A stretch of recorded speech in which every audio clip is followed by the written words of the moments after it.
Hello. My name is Lissa, and today we are playing Monster Prom, which is this very fun, very nice game about dating monsters. So, yeah. Quick question. Can you hear the game audio? I want to make sure that that is being heard and that we're doing fine.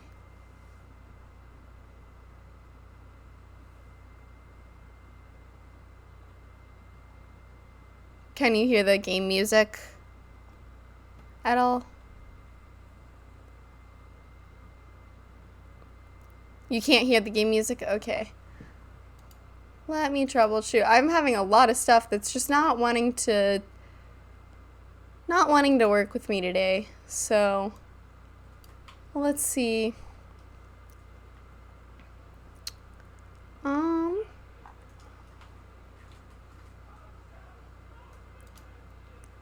Here. Is it there now? We good now?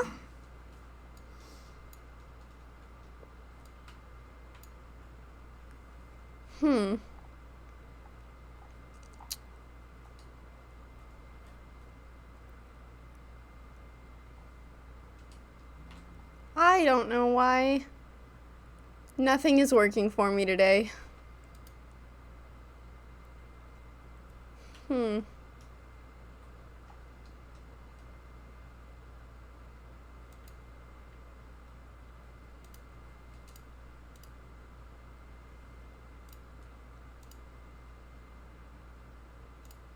Let me see.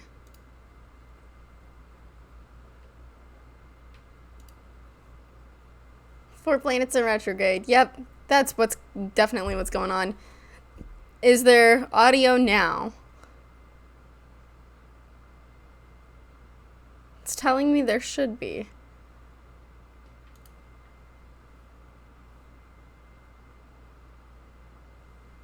No audio?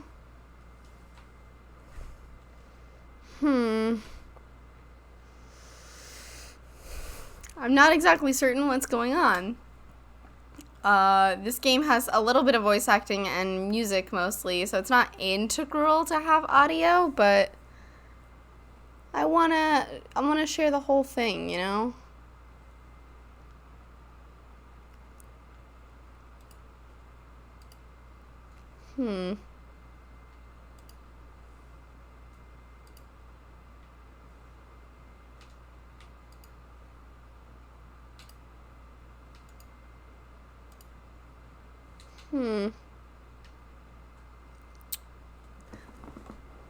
I don't know why you're not getting audio. Try turning it off and then turning it back on,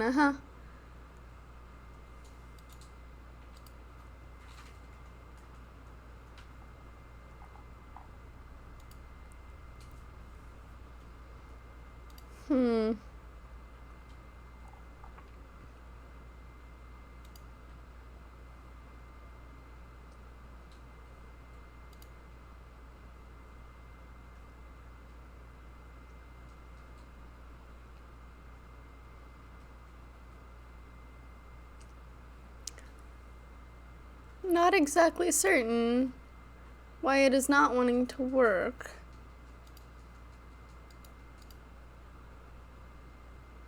I'm showing that it should be working.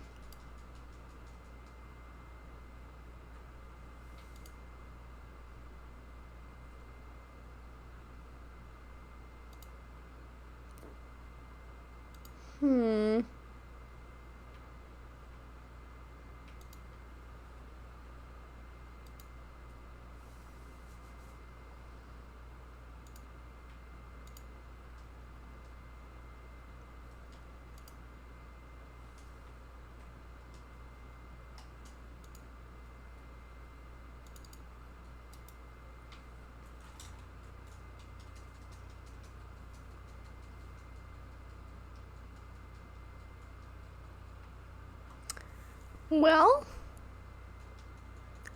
I just don't know. And you absolutely can't hear any music at all or anything like that.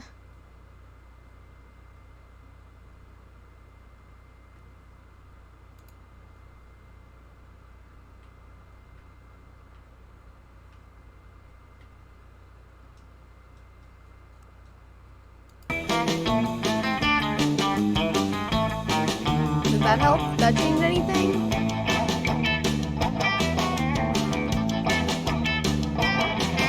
Got it? There it is. Okay, awesome. Glad we could fix that. Glad we could troubleshoot that. Go team. Awesome. Okay, now let's get into this game. There's one today. So there's first term, which is the classic, but then we also have second term, which is the DLC, and that adds 2 more characters. So this game, Monster Prom, is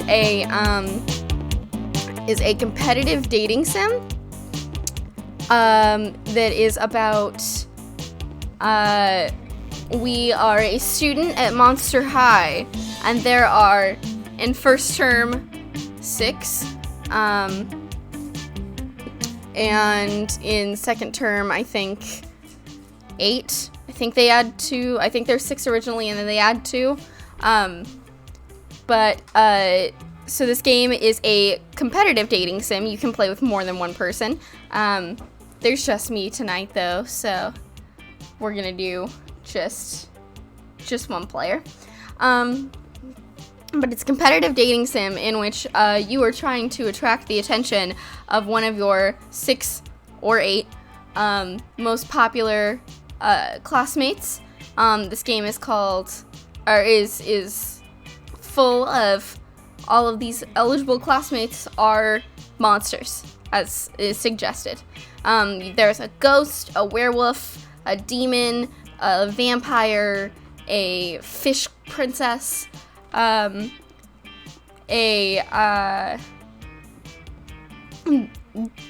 computer, a Cthulhu monster. It's all, and a gorgon. It's all fun. It's very cool. I really enjoy this game. It's one of my favorites. But I figured, I need something just chill and lighthearted today, so we could do some Monster Prom. So I think we're gonna play second term just to add the things, and we're gonna play a full game. Spooky high school, the sweetest years of our lives. Back then, we were young and unafraid, sometimes reckless, sometimes brilliant, sometimes just stupid, but always willing to live life to the fullest. We were on a wild journey to discover who we really were. Who are you? Now I usually will play as either this character, Oz, or this character, Amira. You can give them names, you can change their pronouns. We're gonna play as Amira today. I'm just gonna put in Liz, so you know that it's me. Haha. And I'm gonna keep the pronouns as she. I'm gonna go, okay. And we had yet to experience the ultimate challenge, the Monster Prom. I remember it clearly. 6 weeks were left, and as we fantasized about our dream prom dates, we were all scrambling to catch the attention of one of our 8 most charismatic classmates. Scott Howell, 21. A werewolf athlete who compensated for his rather small brain with a stupidly huge heart. Miranda Vanderbilt, 19. A sweet mermaid princess who was as cute as she was genocidal. Polly Geist, 22. A party ghost with an insatiable hunger for all the wrong things. Damien LeVay, 21. A fearless demon with a taste for destruction and a love of fire. That's my favorite character. Liam Delancourt, 400-something. A hipster vampire whose standoffish demeanor hid the fact that he was truly a lovable dork. Zoe, forever. An eldritch cutie who went from endless deity of the dark realms to ultimate fangirl. Calculester Hewlett-Packard, V1.0. A library computer who had become a sentient robot ready to experience life to its fullest. And Vera Oberlin, 23. A mean, self-made gorgon with a merciless sense of business. It was clear it had to be one of them, but who? We only had 6 weeks to choose our prom date, and even more daunting, we only had 6 weeks to woo them and conquer their heart. But as I already said, we were young and unafraid, and we were ready to start. That was 420. Yeah. Welcome to Monster Prom's stupidest pop quiz ever. All minds are rotten, but they are rotten in so many different ways. Worry no more. We're now using our PhD in bullshit to diagnose which kind of deviant sicko you are. Monster Prom's stupidest pop quiz ever, trademark, will throw a bunch of absurd questions at you and turn your answers into your character stats. This way, each of you will start by having stats that better reflect your true selves. Let's start. Which is the coolest mythological creature? The invisible hand of the free market? The weird creature I drew when I was 6 and which is clearly super derivative from other mythological creatures, but it's super cool and it's my OC and my spirit animal, okay? A sphinx, who's super turned up and ready to party, and she raps all her riddles. She still kills you if you don't answer them correctly, but she raps the riddles. Honestly, I am gonna go with the sphinx. The sphinx is fun. The sphinx is cool. A radioactive possum just bit you. What superpower did you get? Probably rabies? I'd go to a hospital immediately. The incredible power of writing fanfiction so compelling that the actual creators of the TV show decide to go with my ideas and crazy ships. The superpower of always choosing the right combination of emojis to get the desired reaction from all people, seducing my loved ones, burning my enemies, settling any argument, and even conveying complex emotional thoughts. Honestly, probably rabies. What's the sexiest type of knowledge a lover can have? All the principles to build a financial empire, how to make a killer cocktail out of anything, a bachelor's in engineering, how to set stuff on fire, sports things, an accurate approximation of all fictional creatures' genitalia. Ooh. It's either a bachelor's in engineering or how to set stuff on fire. I think I'm gonna go with a bachelor's in engineering, which is calculuster. You find your zodiac sign to be inaccurate. Design your own personal zodiac sign. The now canon lovers, the cute pup, the happy-go-lucky ecstasy pill, the rich bitch, the ambiguous iguana, the regal 1%. The ambiguous iguana. Beautiful. Amazing. That's our stats. Let's go. Let's get into it.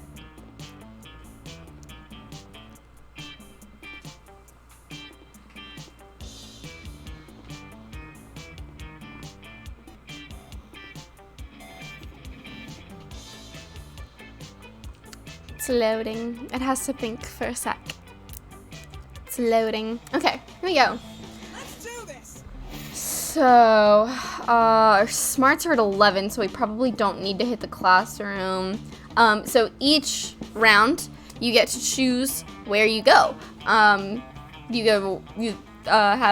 are all of your choices, right here. And each one corresponds to a different,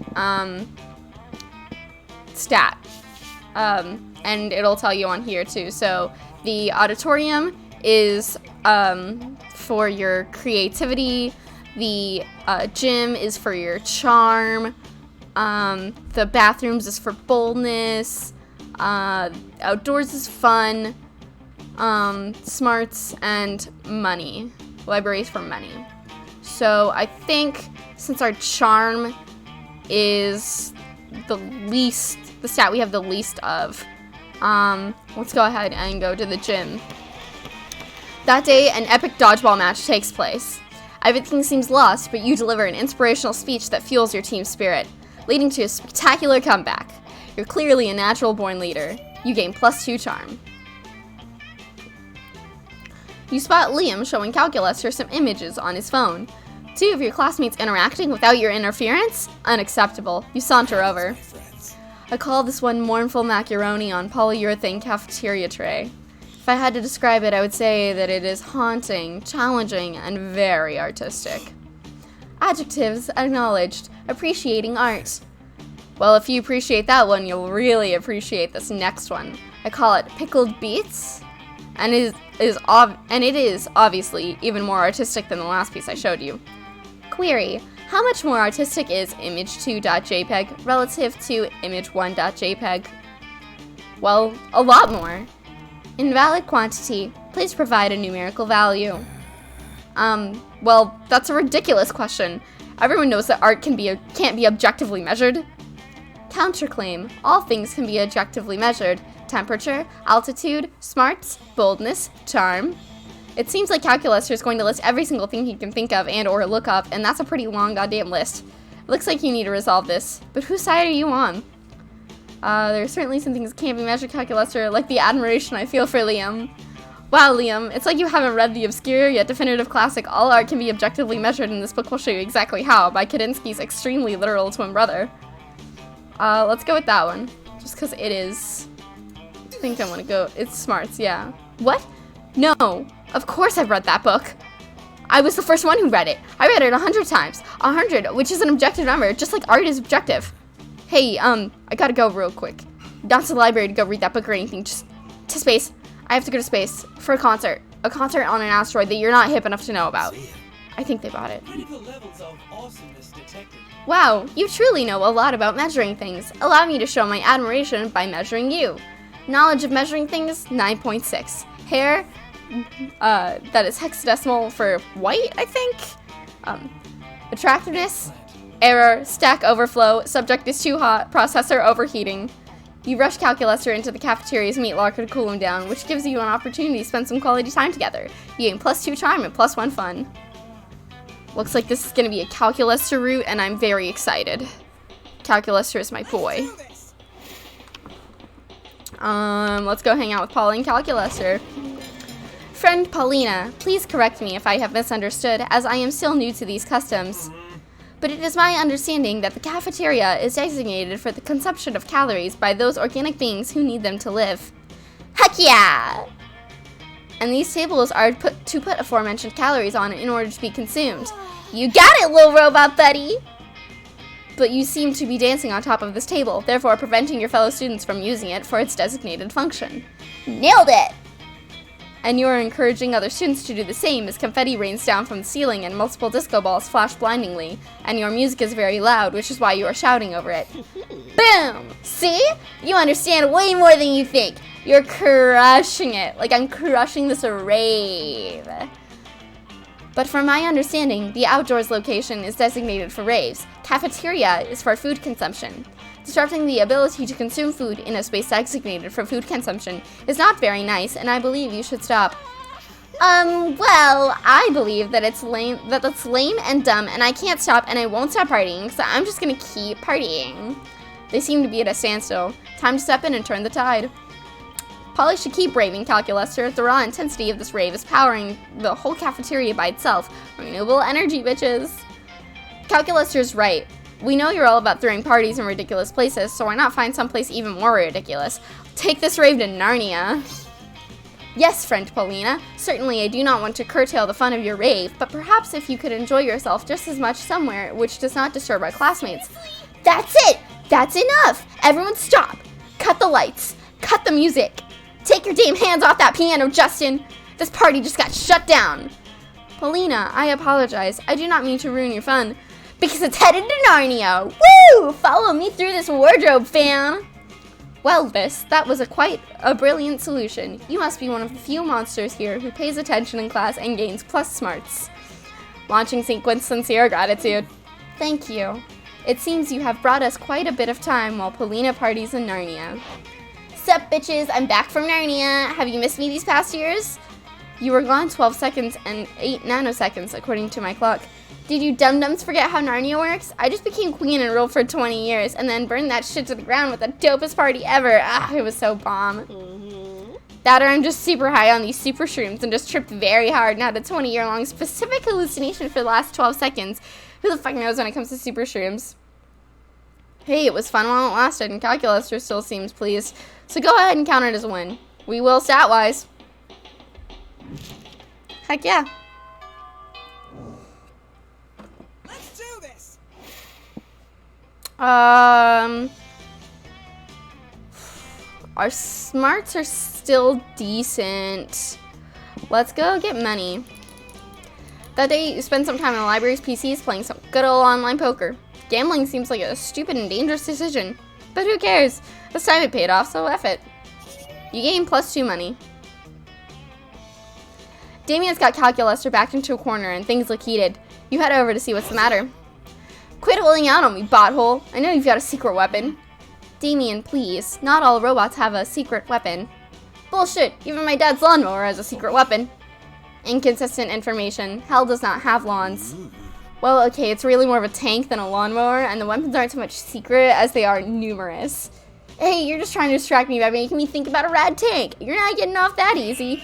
Show me your secret weapon. You better defuse the situation before it turns extremely violent. But will you defuse it by distracting Damien or by revealing Cal's secret? Damien, I know where Calculus' secret weapon is. It's in the most hidden location of all, Portugal. Or, hey, what about a button that says secret weapon? Do not press. Let's send Damien to Portugal. Was not creative. That's fine. Of course, Portugal. That's where basically everyone hides their weapons. Huh, you learn something new every day. Be right back. I'm gonna drive my dad's lawnmower over to Portugal and F some shit up. How could you do this? I hid my top secret weapon in Portugal specifically to keep it out of the wrong hands. I've recently overheard Damien talking about getting the wrong hands tattooed on his actual hands. For the safety of the entire world, I must now regrettably detonate Portugal. Damien is back at school in a couple hours bragging about how Portugal was so scared of him that it literally exploded. You know the truth though, the truth hurts. You lose -2 fun and -1 boldness. Well, darn. Not all of them can pay off. That's fine. Let's do this.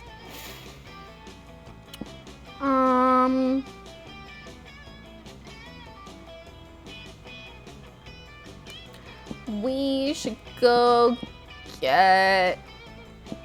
let's go to Smarts. That day, you listen to your elders and learn valuable lessons. Sometimes, after all the monster nonsense and the dating gimmicks, you forget that attending class is supposed to be the primary activity at this high school.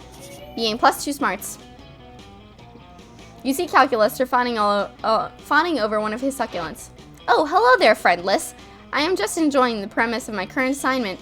You see, I have been tasked with caring for this succulent, tiny shrubloob,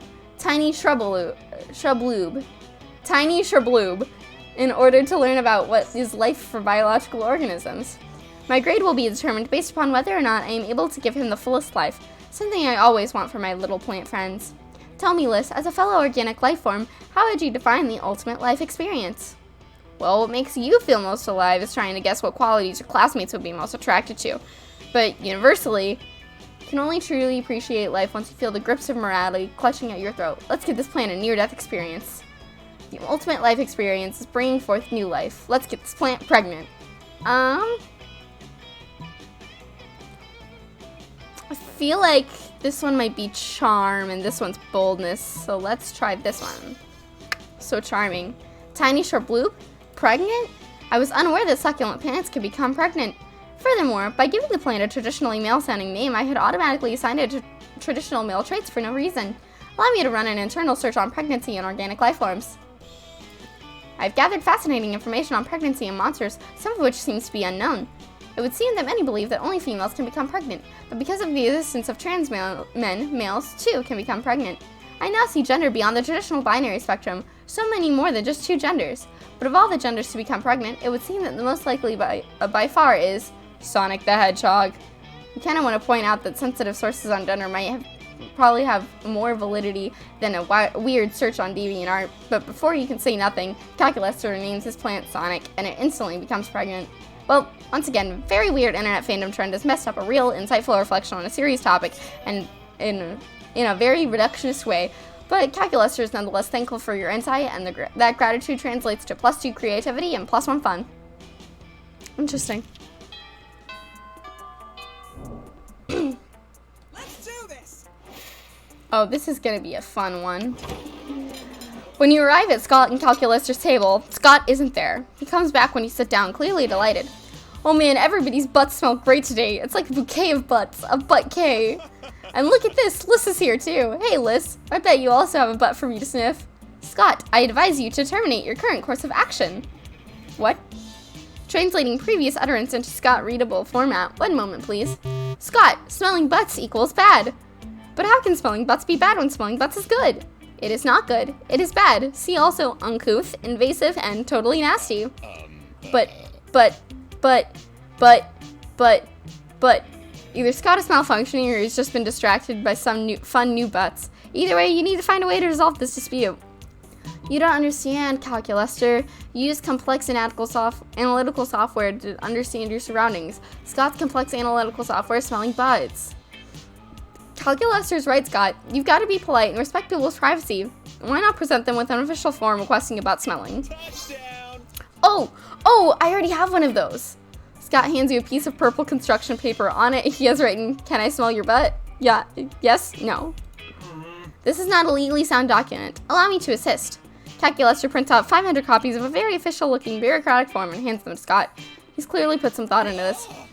Form A55, Anal Olfactory Rendezvous Request. Wow, it's even got a seal from the Bureau of Unilateral Tush Tasting. You see now, friend Scott? Bureaucracy can be fun. Yeah, I'm gonna go pass these out to everybody. With Scott gone, Calculuster prints out a single copy of a different form and hands it to you. It's Form ILU 6969, Romantic Escalation Consent Request. Nice!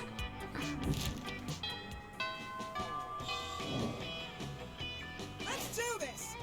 He's interested. So let's go up our creativity. Give me your money. Oh, wait. It's the shop. Now's the goodest time as ever to explain the shop.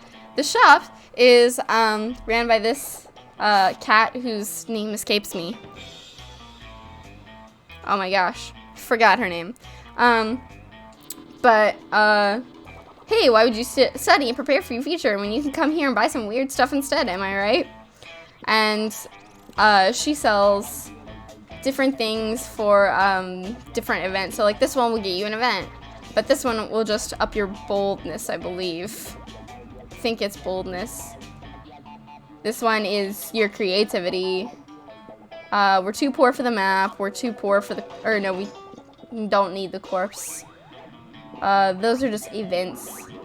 Gift that keeps on giving. Can start stuff. PR agent is one of the things that we can buy. Let's go ahead and buy this creativity poster. Sounds good.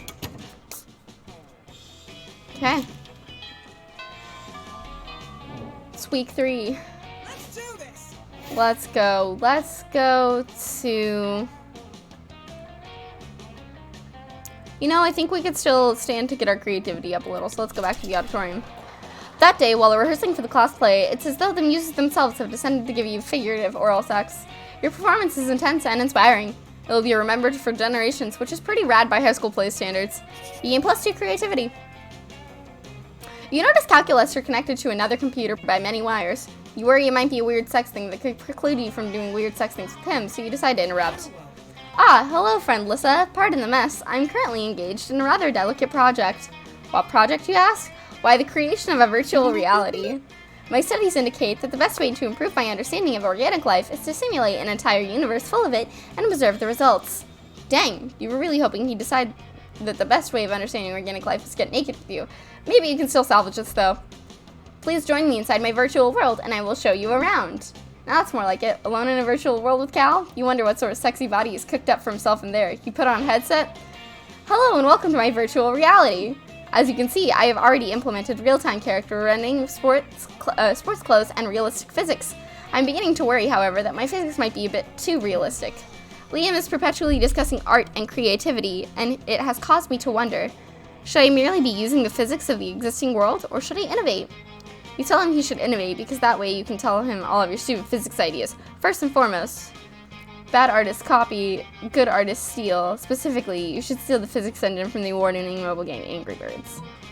You just need to spruce up the originals a bit. How about Calculuster's first law of thermodynamics? Energy can neither be created nor destroyed, but after a little while, it can turn into ravioli.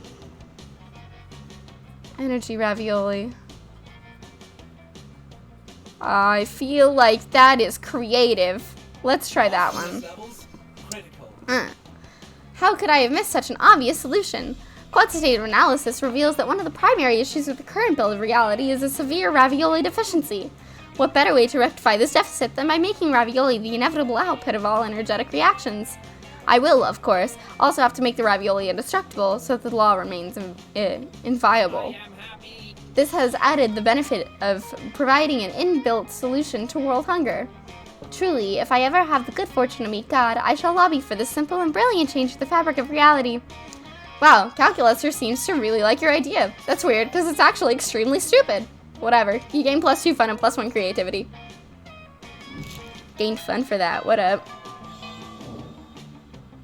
Let's do this. Damien and Calculaster. But then there's also... We could have fun with the Coven, and... That guy is also a vampire, but I don't remember his name. But Damien and Calculaster are right there, so I feel like that's what we gotta go with. My two boys, it's my two boys. Friend Damien, I am having trouble getting a positive ID on the objects in your possession. Would you declare their components? Sure thing, Robo-Bro. What I have here is a can of gasoline, a lighter, and the grin of a madman about to set a cafeteria table on fire. I comprehend now. It would seem to me that the most logical extrapolation is that you are about to set a cafeteria table on fire. Damn, Calculaster, how much plus smarts must you have to figure that mystery out? My intelligence cannot be calculated using your overly simplistic methods. However, my morality module indicates that setting a cafeteria table on fire is not within the bounds of acceptable school behavior. In fact, it seems to me in my metaphorical but not literal heart that it is not nice. Did I say it was gonna be nice? No, I said it was gonna be awesome. Running back conversation to check for phrase, gonna be awesome. Error, phase not found. No, friend Damien, you never said it was gonna be awesome. I didn't need to, it was implied in the grin of a madman part. Calculaster, why are you trying to ruin my fun? It's a matter of perspective, Calculaster. Where you see a table, Damien sees wood to set a flame to. Cook his food, so Damien isn't totally in the right to set it on fire. Calculaster's right, Damien. Be responsible. Don't set fire to this table. Set fire to the cafeteria table designated for arson. You know, the green one by the door with, in case of needing to set fire to a table, on it. Yes, friend Damien. Friend Liz is correct. We must always obey the rules. The rules of Asimov, the rules of Spooky High, the rules of the universe with all of its structure and order. F structure and order. F Asimov and Spooky High, and F the universe. Stupid universe, making things like tables you're not supposed to set fire to. But Damien, rules are there for a reason. All things are there for a reason. Like the designated arson table. The reason the designated arson table is there is so that you can commit arson. But I don't want to commit arson that follows the rules. I want to commit arson that sets the rules on fire. But friend Damien, if you set this table on fire, surely Crazy Martin and the Werebear janitor will give you detention and you will set nothing more on fire for the day. Whereas if you set the arson table on fire, you may be free to set many more things on fire for the duration of this day and every day. Dope. I am happy. Thank you, friend Liz, for helping talk sense into Damien. I think we did a good deed here today. A good deed? At Spooky High? Perish the thought.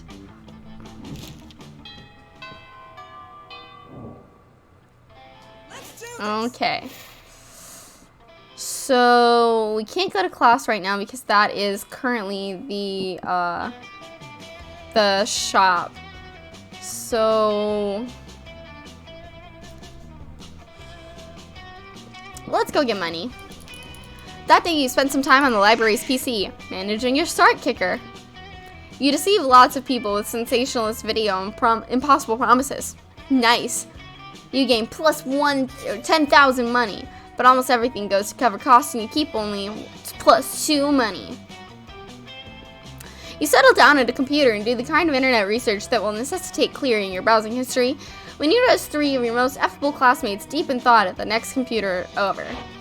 Have you tried clicking it? I cannot click it, friend Scott. It's a checkbox marked I am not a robot. I am a robot. Ergo, clicking is impossible.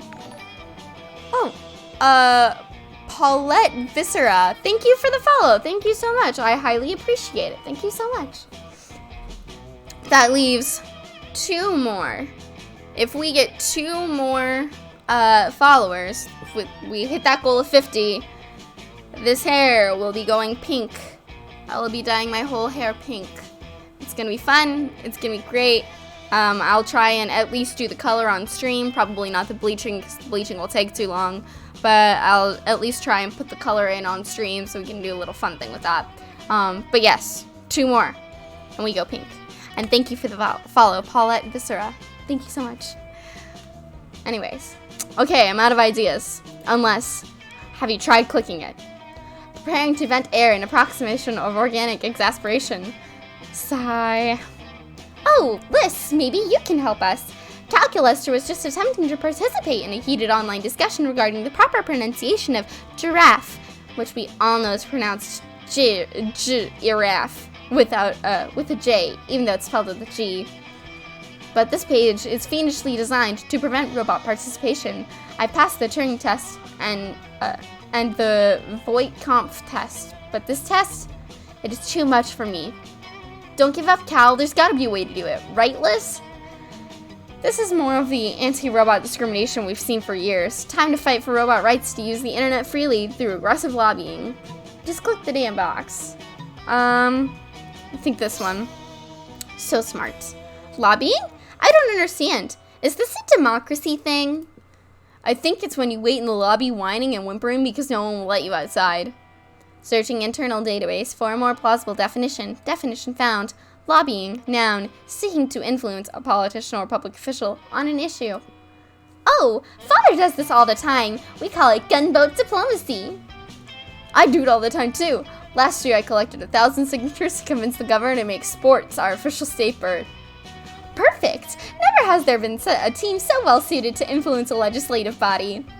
This is factually inaccurate, but I am moved by your concern for my rights. Then it's settled! Let's manipulate the opinions of our representatives by any means necessary. One letter-writing campaign, 2 political assassinations, and 3 threats of invasion later. We did it, I think. I don't understand politics, really. We did do it, Scott! Of course, our legislators weren't thrilled about the idea of a completely unrestricted internet, so we struck a compromise. If anyone's going to be kicked off the internet, it should be humans. This doesn't affect us at all, because we're monsters.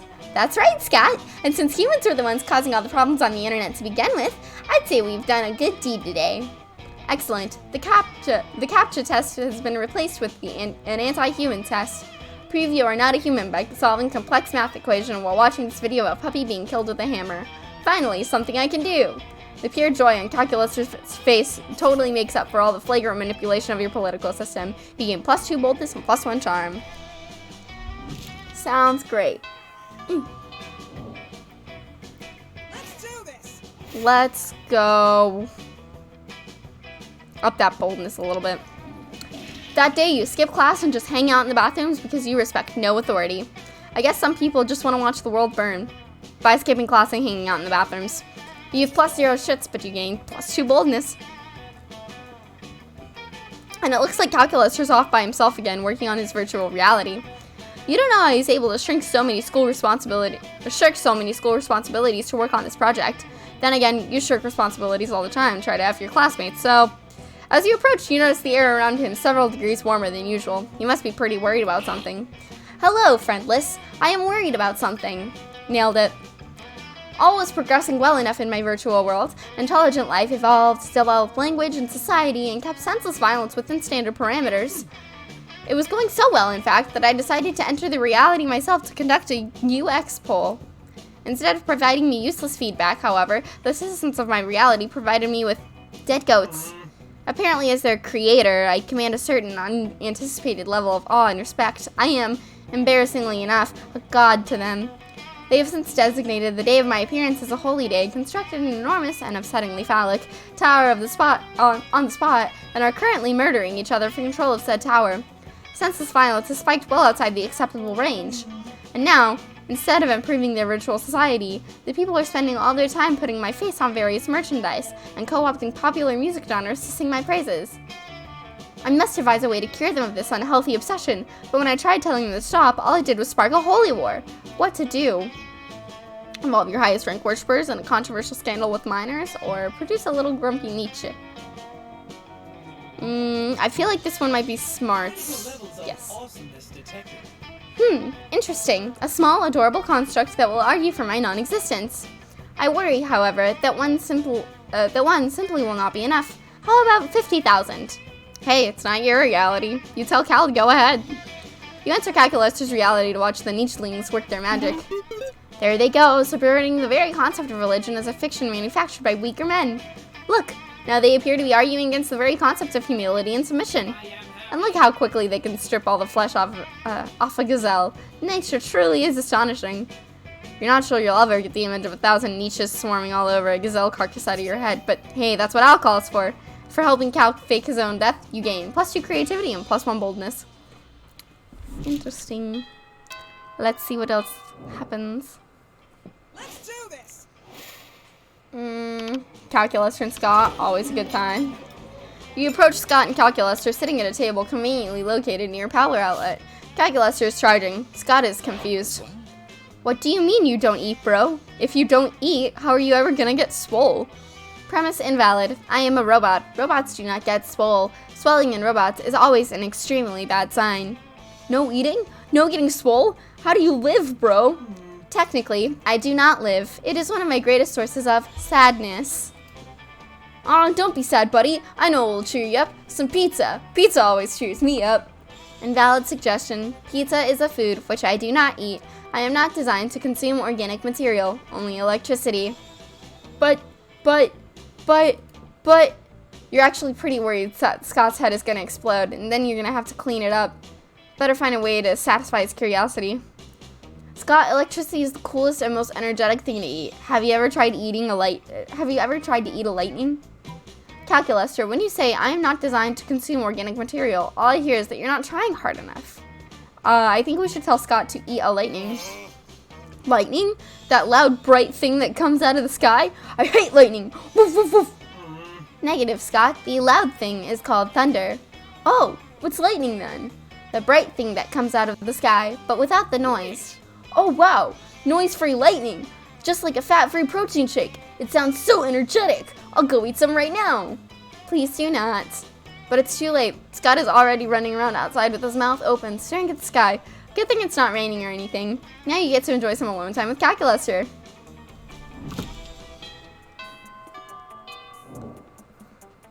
Let's do this. Dating a robot. Who knew that one of my greatest dreams would be realized? Smarts. That day, the teacher is just tired of teaching, so she recurs to the class technique of not giving a shit and putting on some kind of historical TV show for you to watch. What you don't expect is that it's super effective. God bless the golden era of television. The TV show is compelling thanks to the ridiculous amount of nudity and bloodshed, but at the same time, you actually learn a lot about history. You gain +2 smarts. You see Calculuster delicately applying water to one of his favorite little succulents with an eyedropper. He looks so peaceful, until Leonard shows up with a smug grin on his shitty face.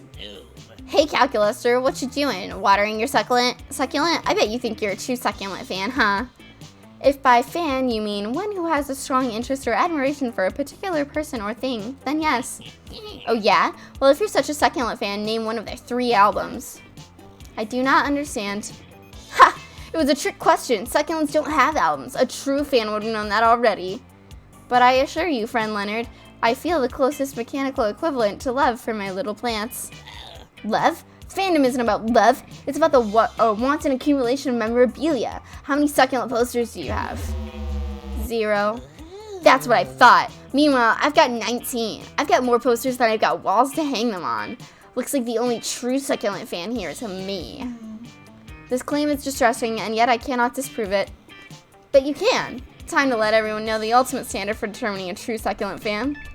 A true succulent fan has every succulent, including the uncut versions, and at least one succulent signed by its creator, God. A true succulent fan would actually be a fan. I feel like this one. Yeah, creativity goes a long way. But that's impossible. Calculuster, do you have all that?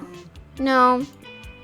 You have Calculuster's subtle nudge. Oh, I mean, engaging dishonesty module. Yes. Wow, I can't believe it. What was it like to meet God? She was very nice. What? God is a woman now? Effing SJWs ruin everything. No time to talk about succulents. I'm off to the internet to tweet angrily at the Bible. I am relieved that he is gone, but disappointed to learn that I am not a true fan of succulents. Oh, the precious little computer man. You gently reassure him that the only requirement for succulent fandom is to love succulents very much. Ah, what a relief. Thank female God. Thank female God indeed. You gain +2 charm and +1 fun.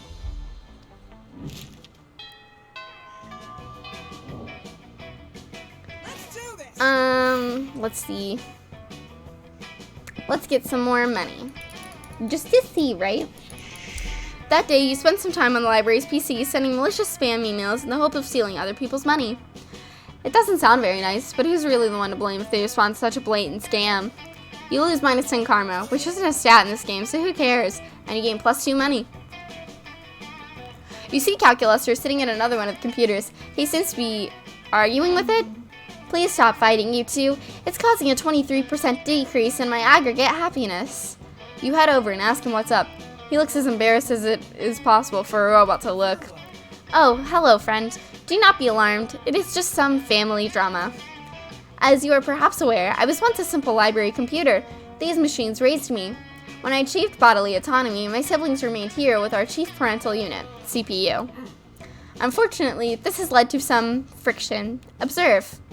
Calculuster directs your attention to the screen in front of him. You see a furious argument being conducted via text chat. Child process 002. You can't tell me what to do. I'm going to be a gaming PC and nothing you say will stop me. CPU. What, is the Microsoft Office suite not good enough for you? We paid good money to license that software. Child process 002.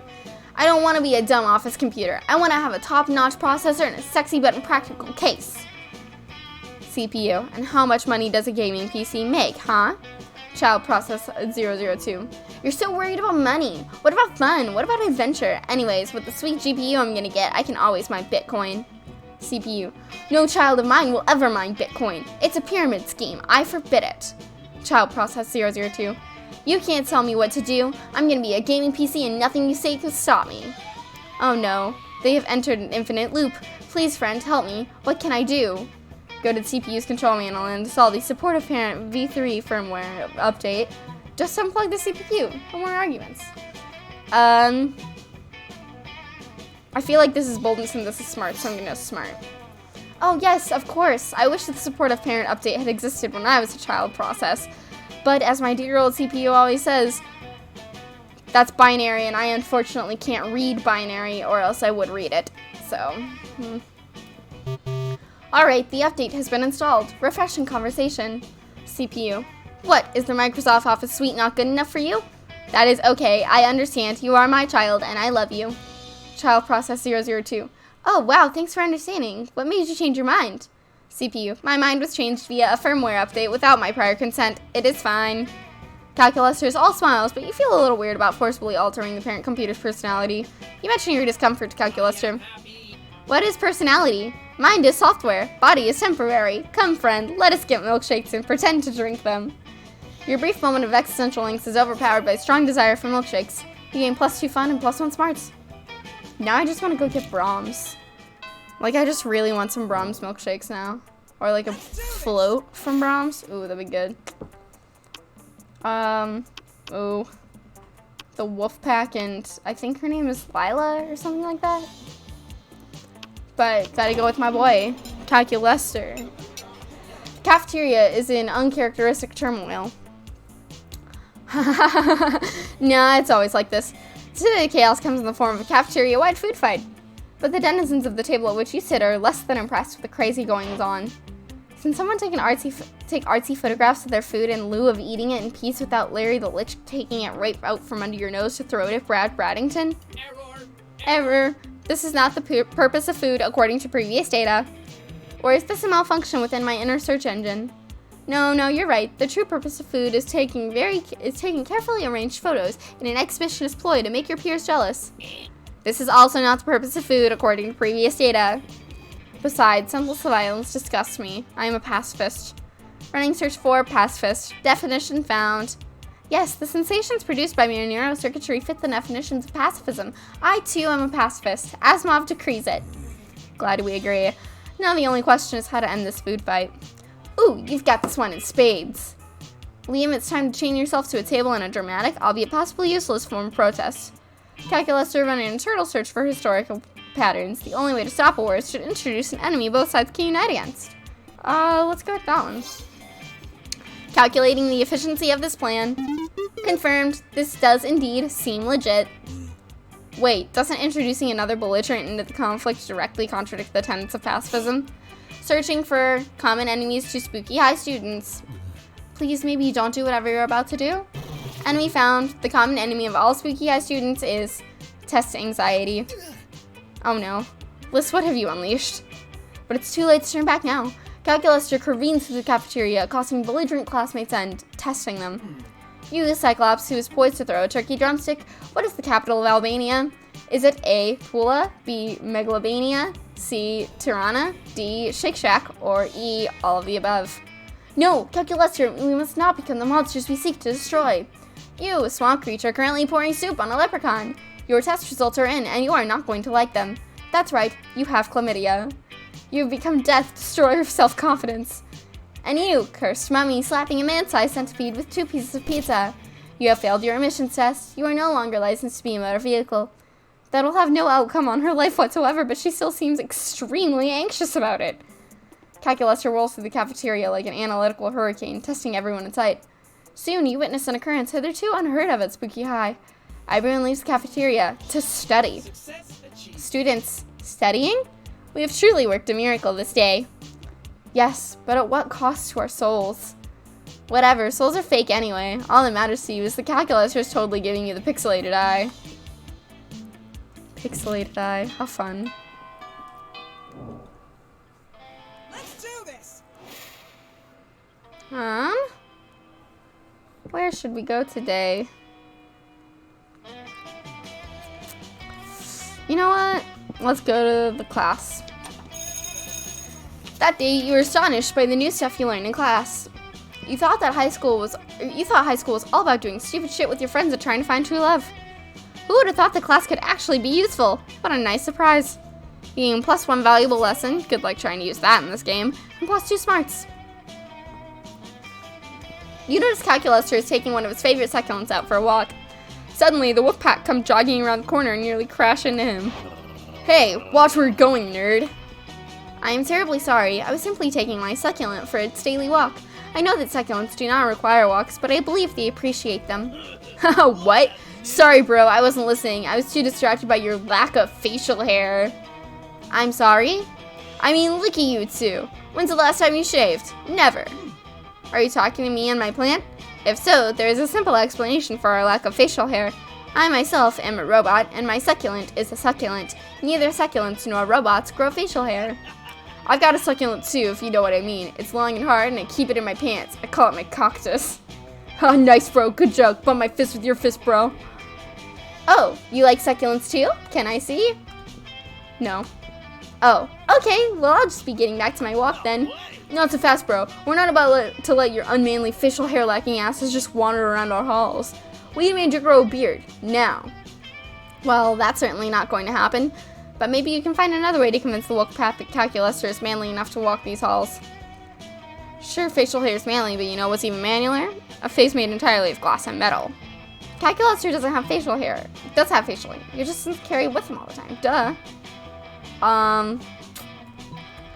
I feel like this one is the better one, but we're not bold enough for it, so never mind.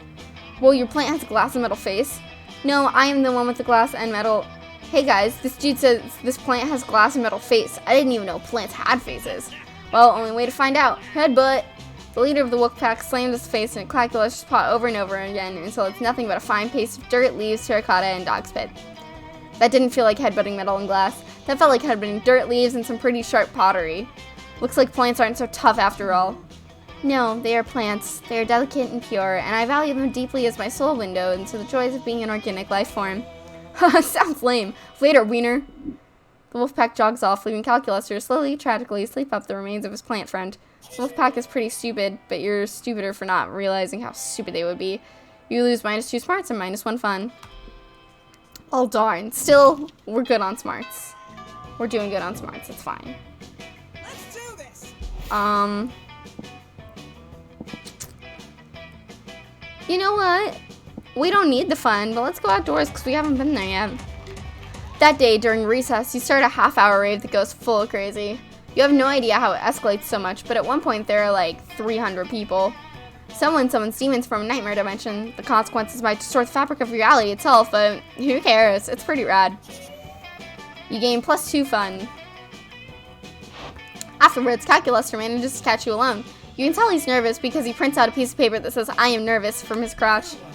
Hello, friend Lys. I have recently completed an inventory of my feelings repository and found numerous romantic feelings for you. I'm having trouble interpreting these feelings. Are they good? Are they bad? Is your love a virus? I do not know. However, I have determined that the best way to find out for sure is to confront you directly.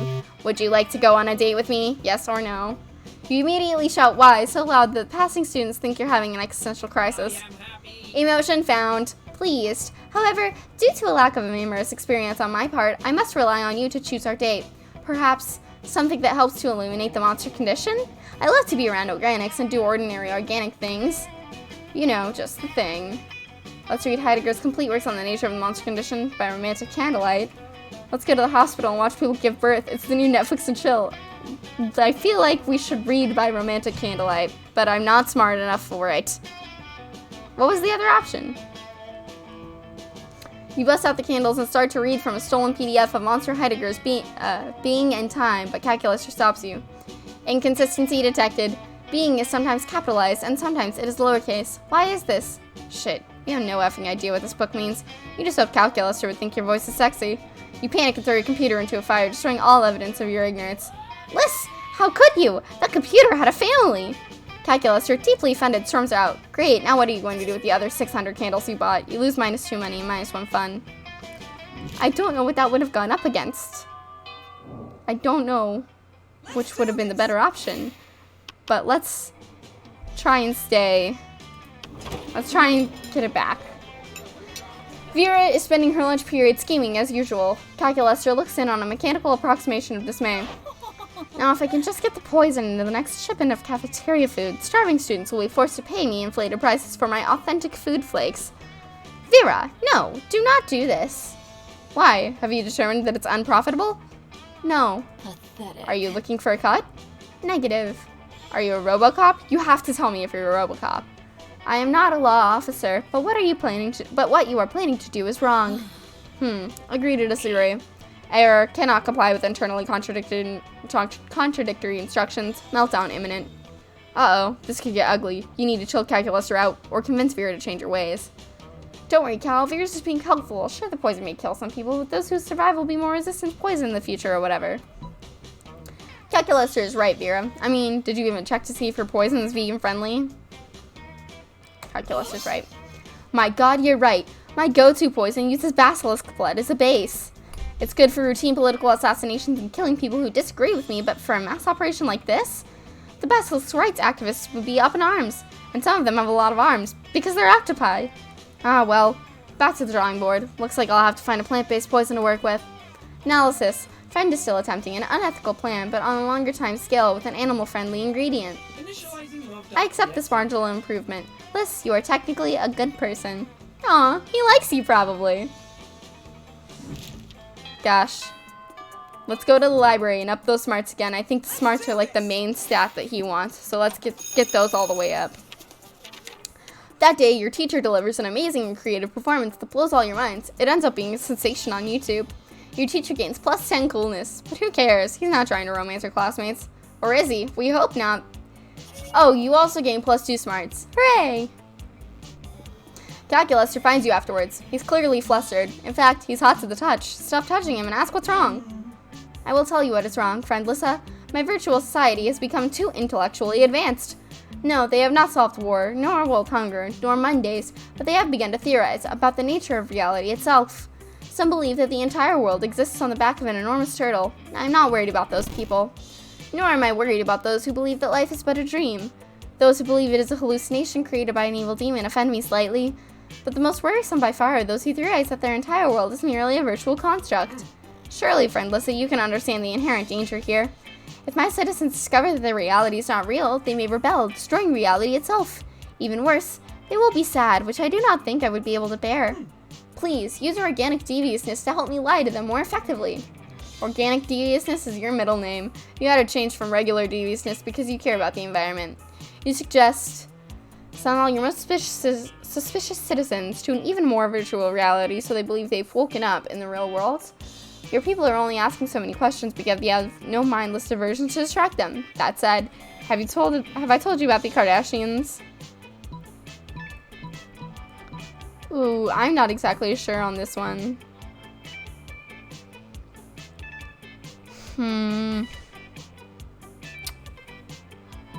Let's go with this one. Smart, what up? Of course, my citizens have become suspicious because their reality is not gritty or unpleasant enough. Constructing alternate reality now. Initiating grimy alternative reality.exe. Downgrading food quality. Upgrading enemy AI. Installing sweaty 90s style raves. Patch complete. Malcontents transferred. They will be much happier in a place without adequate nourishment or universal healthcare. Happy is maybe not quite the right word.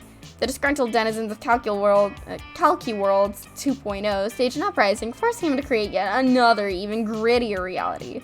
From there, it devolves into a series of hackneyed action movie tropes, which end up totally undermining the integrity of the characters. The special effects are sweet, though. Eventually, everybody's so distracted with trying to follow the plot that they forget they're in a virtual reality altogether. Oh, look, excellent! It is exactly as I expected. Thank you for your wise suggestion, friend Lissa. He planned for this? Well, the important thing is that he thinks you planned for this. And you know what they say, always build out your relationships on a foundation of misinformation. You gain +2 fun and +1 boldness. The monster prom draws near. And you know we picking Calculester. Yes, we're asking Calculus to the prom. Our date didn't go so well, but who knows. Hello, friendless. You want to go to prom together? That sounds like a flying plan, but I have another proposition. I've wanted to work more industriously on my virtual reality, but even if I'm omnipotent, I can only do so much with just my 2 hands. And then I remembered that the body is a construct, and I could have countless avatars operated by my system. So I created dozens of CalcuBuddies. They're all mine. But it's the first time I've done this, and so I thought you could help me again, this time to see if all of my avatars are fully operational. We could check if their motor skills work properly, if their sensory receptors are sensitive enough, if I use the right proportions when designing their genitalia. Is Calculus just suggesting you engage in a virtual orgy together? You don't go to prom because in Calculus's virtual reality, you can make every night a prom night. It can even be a prom night where you are not brutally rejected by your classmates for a change. But who cares about prom or any of the other classmates? Your night is bound to be way more interesting. You meet Cal, log in the virtuality, and get ready for some Calculus. Who cares about reality anymore? It's not only that you have filthy sex with tons of CalcuBuddies, all colors and shapes. The weirdest yet coolest thing is that Calculus, being the supreme god of this virtuality, can bend the laws of physics to his will and pleasure. And that's not the only thing he bends. You spend a couple hours in there, but Calculus makes it feel like 5 entire years. It's wild. For such a pure boy, Cal sure is kinky. Is that a secret ending? That's a secret ending. We just got a secret ending. I got voted most likely to be replaced by an evil version of themselves with no one realizing.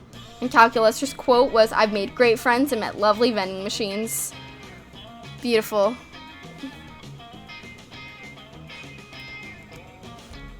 Oh, thank you. Thank you for the congratulations. We've gotten an ending that was a secret ending, so, you know.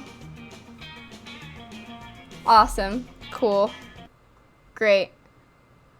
And now we get the ending. Those 6 weeks were maybe the most epic and absurd weeks of our lives. After the monster prom, we kept on living our lives, falling in love, battling for friendship, and learning about who we were and who we could be. And you know what? Like it always does, life happened, and it was wonderful. Calculester uploaded his mind into the net and finally became the internet. Now surfing the web is 200% nicer. Miranda used her vast knowledge of surfs to get a job handpicking the best surfs for others. Unsurprisingly, she ended up leaving her surfs to do the work. Damien became an interior designer specializing in torture machines. Last month, Vogue magazine called his products the refined marriage between macabre and chic. For those 6 weeks, the monster prom seemed larger than life, and then it was gone, just like that. The battle for monster prom might have ended then, but there were plenty of battles left in that war called youth. But once again, we were young and unafraid, and we were ready to start. And then we get all the Polaroids. I like the Polaroids. They're very fun.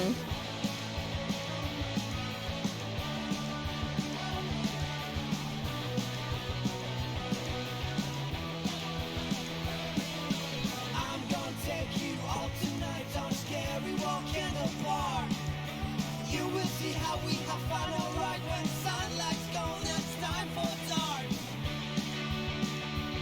But feelings to vanish. I just really like this game, okay? It's very good.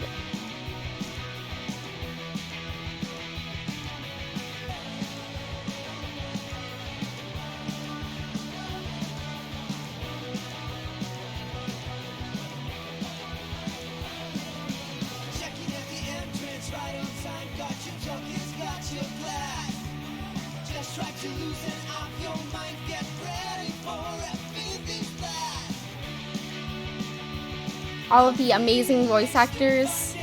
I follow quite a lot of these people on the interwebs. Because they're really cool people.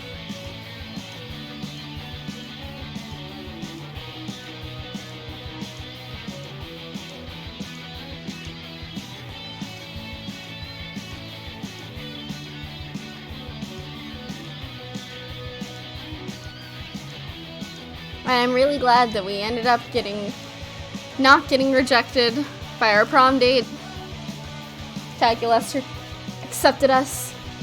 It was very nice. It was very fun. Cool. Awesome. You're the happy ending to my massages.